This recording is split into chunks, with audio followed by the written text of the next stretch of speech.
Brought to you by Agilus Diagnostics.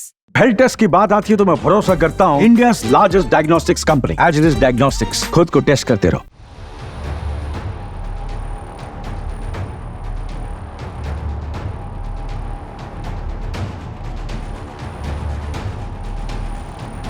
Pakistan की सेना इस समय अपने आप को मजबूत करने के लिए बड़ी तैयारियों में जुट चुकी है।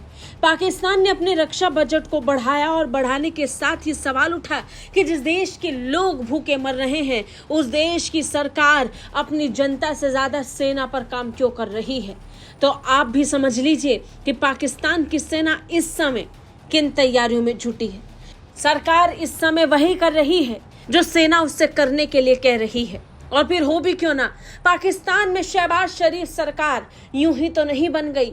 बड़ी उठापटक और लंबी चाल चलाकी के बाद सेना की मदद से शहबाज शरीफ किसी तरह प्रधानमंत्री बन गए और प्रधानमंत्री बनने के साथ ही वो बन गए पाकिस्तान की सेना के मनपसंद मोहरा।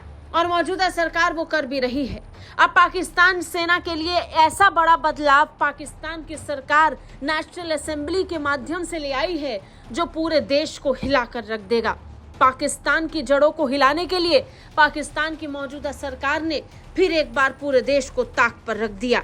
पाकिस्तान की सरकार ने पाकिस्तानी सेनाओं के प्रमुखों का कार्यकाल 3 साल से 5 साल के लिए बढ़ा दिया है। पाकिस्तान में अब सशस्त्र बलों के सभी प्रमुखों का कार्यकाल 3 साल नहीं बल्कि 5 साल का होगा।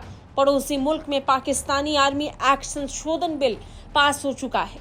नेशनल असेंबली ने सशस्त्र बलों की सभी 3 शाखाओं से संबंधित कानूनों में संशोधन की मांग करने वाले एक विधेयक को मंजूरी दे दी है, जिसने सशस्त्र बलों के प्रमुखों के कार्यकाल को 5 साल तक बढ़ाया।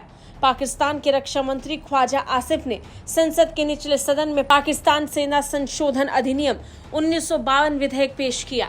इन संशोधनों का उद्देश्य Pakistan army act 1952, Pakistani navy ordinance 1961 और पाकिस्तान एयरफोर्स एक्ट 1953 को chief of the naval staff और chief of the air staff के अधिकतम कार्यकाल के अनुरूप बनाना है।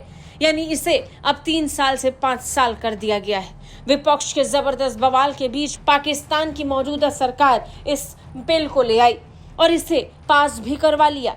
कुछ ही घंटों के बाद सीनेट ने भी संशोधन विधेयक पारित कर दिया और अब पाकिस्तान के प्रमुखों का कार्यकाल 3 साल से 5 साल हो चुका है। विपक्षी दल पीटीआई ने इसका जमकर विरोध किया। नेशनल असेंबली में विधेयकों की पारित होने पर उन्होंने कड़ी आपत्ति जताई, लेकिन फिर भी किसी ने अपोजिशन की बात को सुना नहीं। हर बार की तरह फिर एक बार तानाशाही वाली सरकार ने सेना के इशारों पर बड़ा दाव खेल दिया और पाकिस्तान की तीनों सेनाओं के प्रमुखों का कार्यकाल बढ़ा दिया। ब्यूरो रिपोर्ट, भारत तक।